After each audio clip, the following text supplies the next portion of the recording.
Have you ever felt totally stuck on a big decision? Or maybe you've looked back on a choice and thought, what on earth was I thinking?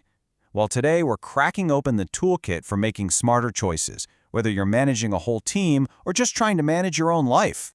I mean, think about it. From the tiny stuff like what to eat for lunch to the huge life-altering stuff, our lives are just one long string of decisions. So the big question is, how do we actually get better at it? And that really gets to the heart of it, right? Do you go with a perfect, logical plan, or do you trust your gut? We're going to dig into that exact question. And by the end of this, you'll have a brand new toolkit for your brain to tackle any choice that comes your way. All right, let's dive in.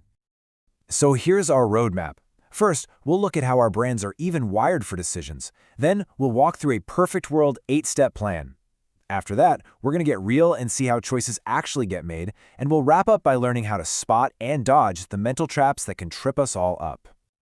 Okay, first things first. What even is a decision? Well, they don't just pop up out of thin air. You know, every single choice you make, big or small, starts with one thing: a problem. It's actually super simple when you break it down. A problem is just an obstacle, right? It's a gap between where you are and where you want to be. A decision is just the path you choose to get you over that obstacle. It's the bridge you build. All right, now let's step into a fantasy land for a second. Imagine you had all the time in the world and all the information you could ever need. How would a perfectly rational, logical person make a decision? Well, they'd follow this classic 8-step model. This flowchart is basically the perfect roadmap. It starts with a clear problem, something like, yikes, my team's computers are painfully slow, and it walks you through every single logical step, all the way to the end where you check in and see if those new computers actually made a difference. So you see how methodical this is? First, you figure out what actually matters. Is it price, battery life, how much it weighs? Then, you decide how much each of those things matters. Maybe you decide carrying weight is twice as important as having a fancy warranty. It's only after all that you even start looking at different computers. So back to our computer example. Here, we've gone ahead and scored a few different models against our criteria on a simple scale from 1 to 10. But here's the thing.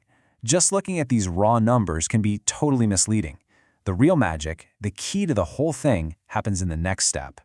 Because think about it, getting a perfect 10 in a category you couldn't care less about is totally worthless, right? So here we've multiplied those scores by how important we decided each feature was.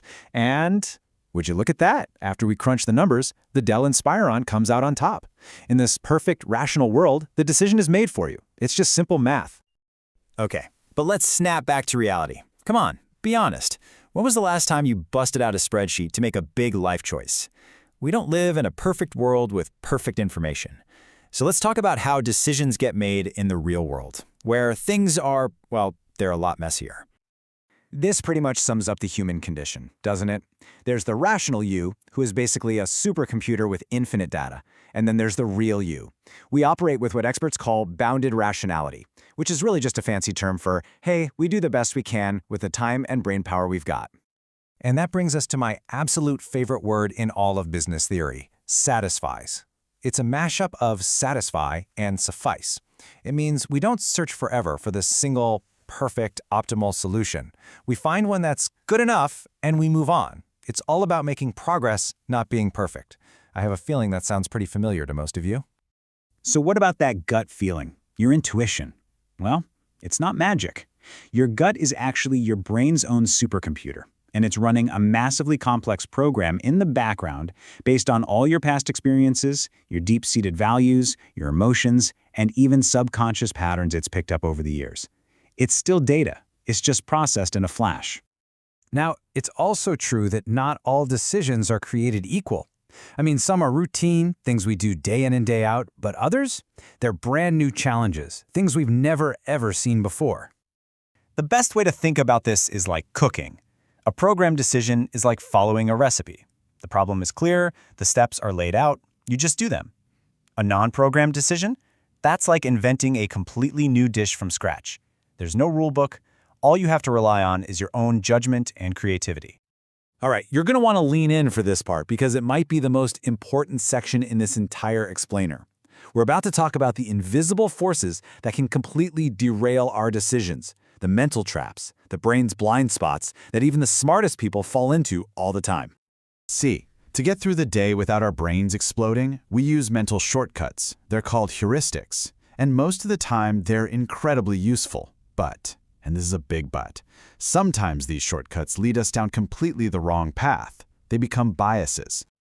You can think of these biases as the villains of our decision-making story. Each one is just waiting for a chance to hijack your rational brain. So let's unmask a few of the most common culprits so you can learn to spot them, not just out in the world, but inside your own head. Honestly, the single most powerful weapon you have against these things is just knowing they exist. So before you make your next important choice, just pause. Ask yourself, am I falling for confirmation bias here? Am I only looking for info that proves I'm right? Am I anchored to the first number someone threw out? Or am I about to throw good money after bad because of the sunk cost error? So, we've seen the perfect plan, we've faced the messy reality, and we've mapped out the mental minefield. What do we do now? How do we put all this together and actually become better deciders? Let's build that toolkit. We can actually learn a lot from what are called high-reliability organizations. Think about an ER or an air traffic control tower, places where bad decisions have huge consequences. They live by a few core habits. They don't get cocky after a win. They listen to the experts on the front line, not just the boss in the corner office. And they always expect the unexpected. So you see, the path to making better decisions isn't about trying to become a perfect robot. It's about understanding the ideal process, sure, but it's also about respecting our real-world human limits, and, most importantly, staying on guard against those sneaky brain traps. So the only real question left is, what's the first decision you're going to make better tomorrow?